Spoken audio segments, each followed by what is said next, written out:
Hi there and welcome back to the channel. So today's video is entitled How to Allotment Garden. Now that can mean a million different things to everyone who's watching or who has an allotment. Everyone's allotment, they have it for their own reasons. I personally have mine to grow as much fruit and vegetables as I can, but also creating a nice little space that I can escape to sit in the sunshine or just work or just escape from, everyday life. I really do find this place my little tranquility, and it's absolutely fantastic. But anything I can grow, it's always learning. I'm always learning all the time. So I have things like my polytunnel, I have my greenhouse, but I also have things like my pond and my shed, and I've got the raised beds and everything in between. So this is my allotment and what I'm getting up to. So I just want to show you, I've had this allotment now about getting on for 10 years,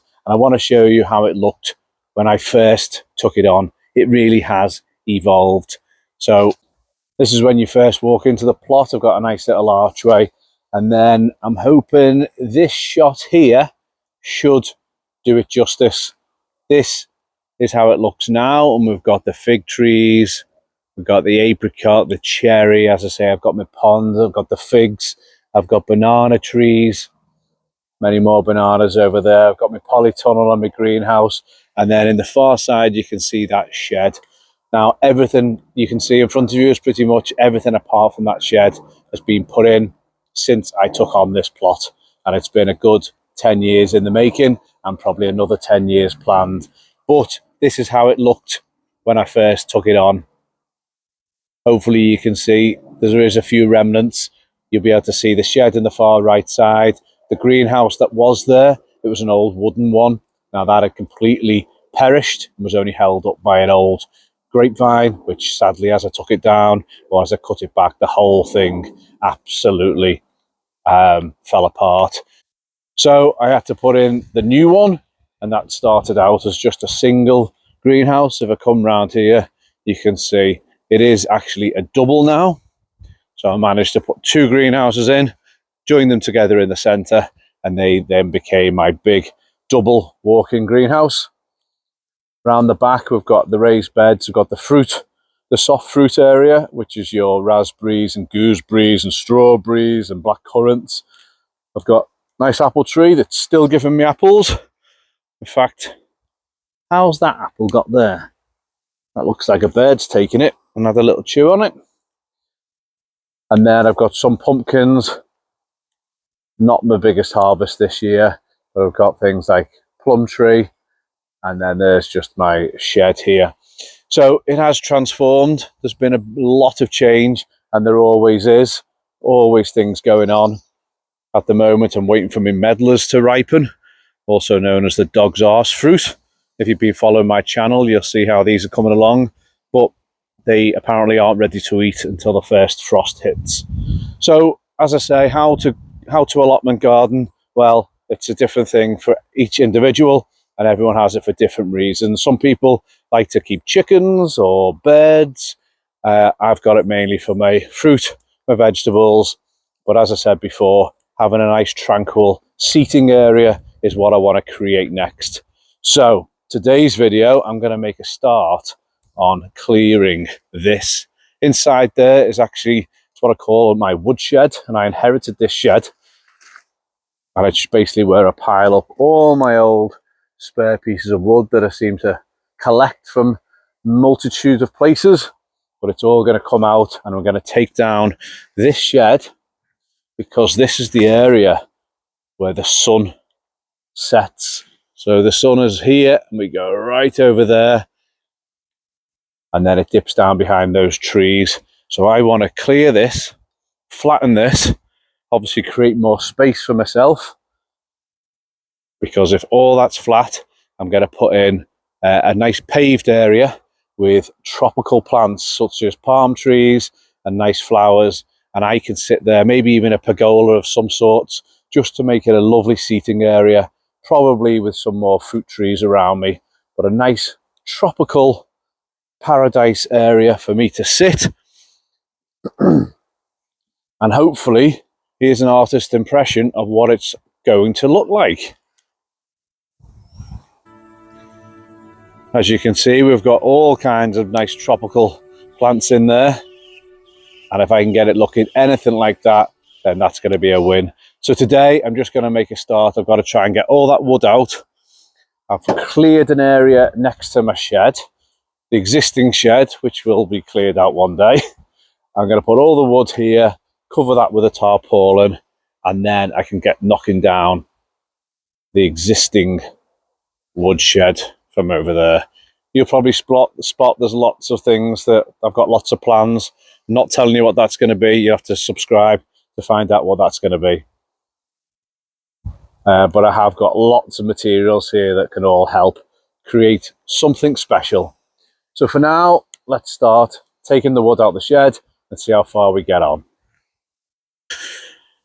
Okay, first things first, I think I need to just start clearing my walkway so I can start getting into here. We've got an old buddleia, which is overgrown. We've got all kinds of brambles, and then I've got some old pots, which I can't even remember what's in them. Apart from this is a pink lemonade blueberry. I've had to chop it right back, but it's come back nicely, all new growth. That should that should hold or grow the new blueberries in the springtime. So I'm going to move everything about, tidy this up a little bit. Got old water butts and the old conservatory and everything. And let's see how we get on.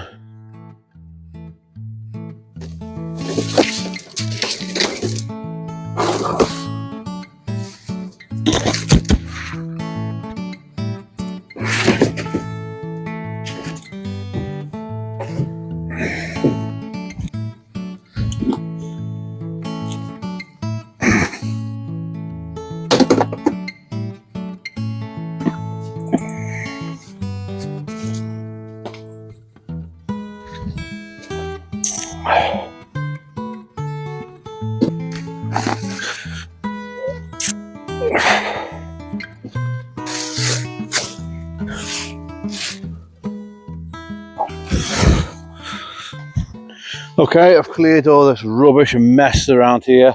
Now it's time to tackle the buddleia and the vines, the brambles, the nettles, the bindweed. So let's chop some of this back.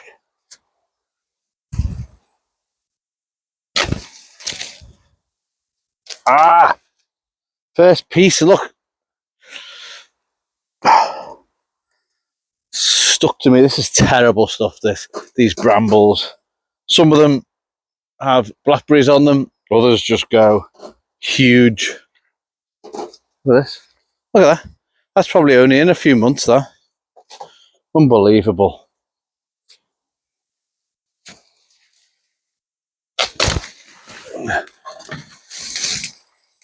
I do like a buddleia, but they grow very vigorously as well. So that's going to be chopped right down to the ground. I don't know whether I'm going to leave it there. I think I will keep it, but I might have to move it.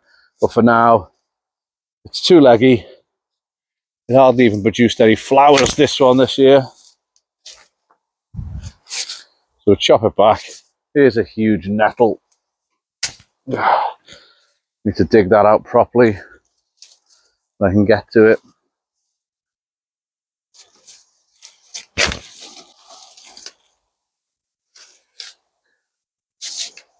Then this is the horrible Himalayan balsam, which luckily comes out really easily because of the shallow roots, but it has seed heads all over it and will just spread, so we've got to get rid of it. It's intertwined with the bindweed. Look at that, horrible.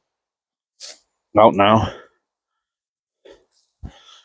More vines up here, the brambles, just brambling and rambling over everything.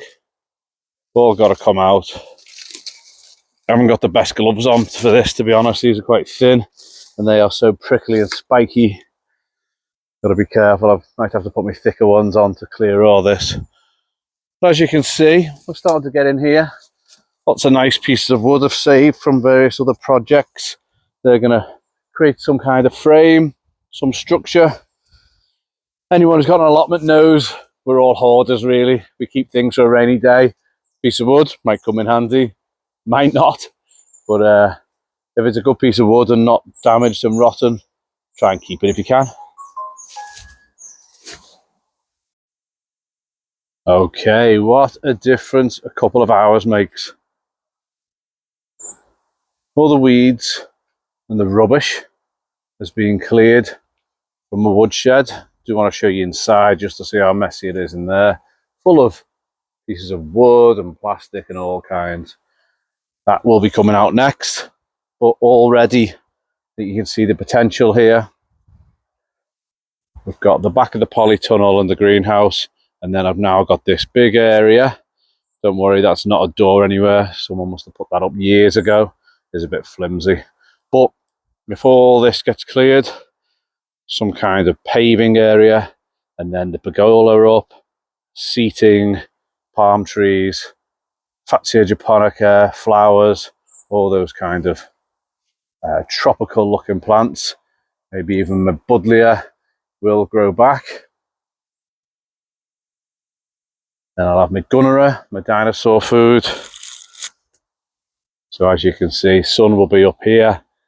In fact, it goes right across there and then just dips down eventually about 8 o'clock at night. But this will be nice place to sit. Quite sheltered and secluded around the back of the polytunnel. And then I'll have my plants growing in this raised bed. I'm going to have some more apple trees, I think, around here. But yeah, next job is going to be empty this shed, get it all out, move all that, keep the wood that's worth saving. And then I'm going to take the sledgehammer to it and flatten it to the ground. And then even behind there, I can trim all that back because that blocks quite a bit of light in the morning. It'll just be a lovely little place to sit and obviously plant more trees and fruit and vegetables. So quite a wet day, didn't get as much done as I wanted to, but I've made a start now on that woodshed. Quite apt really that this video is entitled How to Allotment Garden, because you never know what you're going to actually get done or what the plans are going to be. And it is the UK, so quite apt the fact it's raining today. We are into autumn though, we're approaching winter pretty fast, so this is what you expect. Anyway, I just want to say a massive thank you to all my subscribers, all my new subscribers.